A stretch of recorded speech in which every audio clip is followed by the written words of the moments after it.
They came from the coasts first. I was with my family at the time, my wife and kids. We lived only a few miles from the Pacific, so we often found ourselves out at the beaches enjoying the constant California sun. We had plans to be out there that day, actually, but one of my kids didn't feel too well, so the plans got botched. You could call it luck, but at this point, I've truly started to question if that's the case. Instead of heading out to the water to soak up the sun, my family and I stayed home and watched some television. My son and daughter are usually keen to stick with reruns of Power Rangers or Max and Ruby. You get used to it, sacrificing much of your passive hobbies for your kids and their own enjoyment. Because of my inability to ever have the TV to myself, I would have never known what was happening if it weren't for the fact that every channel was hijacked by local news stations the instant it started. An invasion was coming. More so, it was already here. When you think about a large-scale takeover, you'd assume it would happen quick. The weapons that mankind had created thus far focused on massive decimation. We were raised to believe that to defeat your enemy, you destroy them swiftly and without remorse. A part of me wishes that this was the route the monsters took with us. There were no massive explosions, nor was there really overwhelming destruction by their forces. They came in mass, millions flooding our coastlines and pushing up against and into our cities. Our military deployed immediately in force as news networks struggled to understand what we were dealing with and how our governments didn't see them coming. It took days, maybe even hours, to realize that we had no chance. They were indestructible, taking every bullet and missile our forces had to offer with ease. Their bodies, or whatever it was that they seemed to be encased in, were made of materials the likes of which mankind has never seen. Nothing could pierce them, and as they breached our homes and began taking our people, we quickly became desperate. We bombed Santa Cruz first, considering a population of 60,000 dead worth knowing whether or not anything we had could even touch these things. In the end, we slaughtered thousands and provided the enemy with little resistance, if any. It didn't take long to run out of options. I can't begin to understand the decisions that were made by the higher-ups, though I'm grateful that I wasn't the one to make the call. These subterraneans, seemingly native to our own planet, had been hibernating for thousands of years, it seems. They're hyper-intelligent, being able to pick up the basics of our world languages within days of first contact. Once we had a form of communication, we tried to reason with them.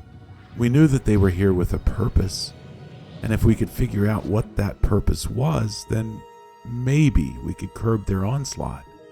In the end, a delegation consisting of 12 of our largest world forces were able to meet with who we presume to be the leaders of this species. The event was televised. Days of ongoing invasion bringing mankind to a point of desperation. Our leaders attempted to bargain with the species, hoping that they could garner some sort of leverage that would create a possible ceasefire to protect our people. We knew that they weren't preventing a war, but instead, a one-sided massacre. The problem with our attempt was that both sides knew that we had little to offer. They were stronger, apparently technologically advanced, incredibly intelligent, and not looking to barter. The televised conference lasted long enough for the world's people to realize that this was never about coming to an agreement. It was about making a statement.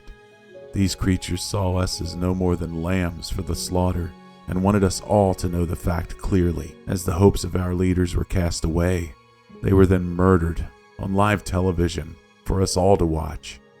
I'm only grateful that my children did not see what was done to those poor people. Once the world realized we could find no safety in our leadership, mass evacuations began, even in zones that had yet to be touched. There was no safety in numbers, and no defense that could offer true protection. People began to hide, taking their families to any location that could provide some sort of temporary relief. Bunkers, locked basements, secret hideaways, you name it. In the end, though, they were always found. We were being wiped off the map, cultivated for whatever purpose these creatures deemed us necessary for. Those who were sick were eliminated immediately when captured. They can sense our sickness somehow, whether it be a simple flu or something more permanent. Those who could not perform to standard, or those who provided any sort of opposition, would be called and mutilated for others to see. These things carried no remorse and almost seemed to enjoy what they were doing to us. For those that were healthy enough to work, we were placed in camps. My family and I were lucky enough to all be in good health, though my children were taken the night that we were caught. The first days and weeks following capture, I was terrified to think what was happening to them. Whether it be the sense of individualism and survival or pure exhaustion, I have no more feeling to give for anyone or anything. I can only hope that my children are healthy and safe. From what I understand, the children are taken and reprogrammed in some sense. A new generation raised to believe that this invasive species has put them in their rightful place as to prevent possible opposition further down the line. As for us older ones, we would work to build for these creatures until our bodies and our minds gave out. They needed cultivation, producing a living space better fit for whatever it was that they are. I can't say that I'm writing with purpose. There is no hope, and the only solace I have is knowing my wife is kept here with me. There is no way to fight these things, and I know that our time is coming soon. I only hope that it's swift.